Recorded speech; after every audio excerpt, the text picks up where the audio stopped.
Salut! Alors, j'ai l'habitude de faire des vidéos informatives, hein, si ça peut aider quelqu'un. J'étais à la recherche d'une galerie de toit pour mettre sur mon véhicule pour partir en vacances. J'étais un peu à la recherche d'une alternative au coffre de toit, surtout qu'en fait c'est pour partir faire du off-road et que j'ai pas mal de matos à prendre de camping. Et donc je me suis dirigé vers cette galerie de toit pour une raison tout simplement de budget, hein. Et dans mes habitudes de vous montrer le produit tout simplement pour voir que ça vaut la peine de l'acheter et de l'utiliser. Je ne l'ai pas encore utilisé, je referai une vidéo après si ça vous intéresse pour vous montrer comment ça fonctionne après quelques jours d'utilisation, quelques semaines d'utilisation. Mais je l'ai unboxé et je vais ici vous montrer ce qu'il contient dans le paquet parce que je trouve que c'est assez qualitatif pour le prix en tous les cas. Donc au niveau du matériel, ça arrive dans une caisse en carton. Là je vous passe le déballage qui était assez long. C'est bien protégé, il y a un film plastique tout autour des tubes et donc le produit est arrivé chez moi. Ça vient de Chine, sans griffe, hormis celle ici dans le coin là. Mais bon, à l'usure ça viendra quand même, hein. C'est un truc qui est fait en extérieur sur lequel on va charger, donc ça va forcément s'utiliser. Les tubes sont pas mal au niveau de l'épaisseur et de la qualité. Je pense que ça fait vraiment le boulot, ce sera solide. Et c'est le modèle qui est à rallonge. Donc c'est en fait un modèle qu'on peut allonger ou raccourcir. Vous voyez ici au milieu, il y a une rallonge qu'on peut mettre ou ne pas mettre pour avoir un modèle plus court ou plus long. Donc c'est le modèle qui ne contient pas la housse avec.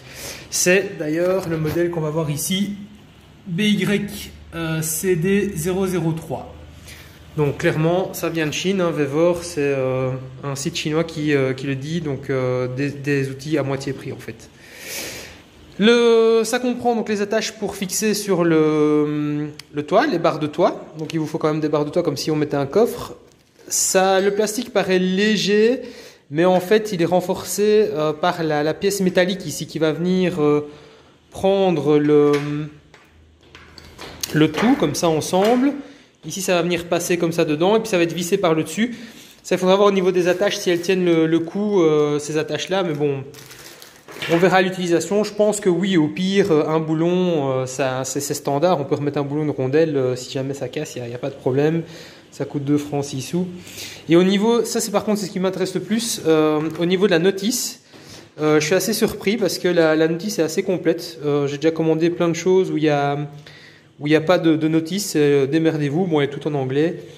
Ici il y a même un email pour le customer service, c'est une question. Là on le voit tout assemblé, comment ça représente. Donc il y a les plaques de côté pour venir mettre ici sur le renfort. C'est bien indiqué toutes les pièces ici dedans. Et après il y a le plan de montage et comment le fixer. Ici je vous laisse regarder sur le site pour les dimensions, les mesurations, etc. Et au niveau du chargement, pareil, hein, tout ce qui est indiqué sur ce qu'on peut charger. Donc là, je suis au niveau du montage. Tout se passe bien pour le premier emboîtement ici. Et ici, ça s'est super bien emboîté. Par contre, à ce niveau-ci, ça s'emboîte. Ici aussi. Mais là, j'ai vraiment un décalage ridicule de 2 mm. Et donc, à mon avis, je vais devoir redresser ça un peu façon à l'arrache avec un marteau ou autre, mais sinon c'est le seul truc que j'ai à dire pour le moment. Le système de fixation sur les barres de toit est pas mal pensé parce que ça te permet de charger une caisse à plat par exemple dessus sans avoir d'inconvénient de relief sur la barre. Tu peux quasiment charger voilà, de niveau. Et alors ici en dessous on voit que tu peux venir prendre ta barre de toit dedans. Forcément cette petite tige en métal elle va forcément plier, hein, quand tu auras pris la barre dedans et que tu vas serrer, ça va forcément faire un U pour plier. Et là alors tu serres avec ces pièces en plastique. C'est ça notamment que je doutais un peu sur la solidité.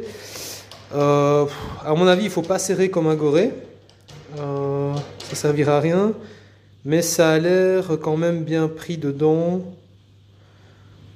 Comme je disais, au pire des cas, des boulons, c'est pas le truc le plus dur à trouver, quoi.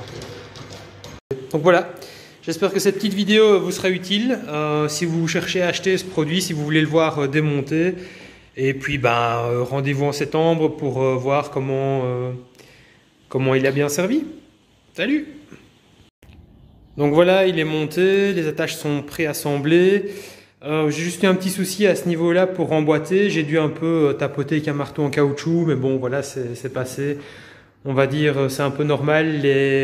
C'est pas vraiment au millimètre près, mais voilà. Dans l'ensemble, ça passe. Et au niveau de la qualité, je pense que ça tiendra le coup. Bien sûr, il y a des modèles beaucoup plus chers, hein, qui dépassent même les 1000 euros, qui peuvent être tout en aluminium, etc. Je ne doute pas que la qualité est sans doute meilleure. Mais pour l'utilisation que j'en aurai, peut-être une fois par an, voire moins, pour moi c'est bon, quoi, du moment que ça tient. Voilà, j'espère que ça vous aidera et bon voyage à vous aussi.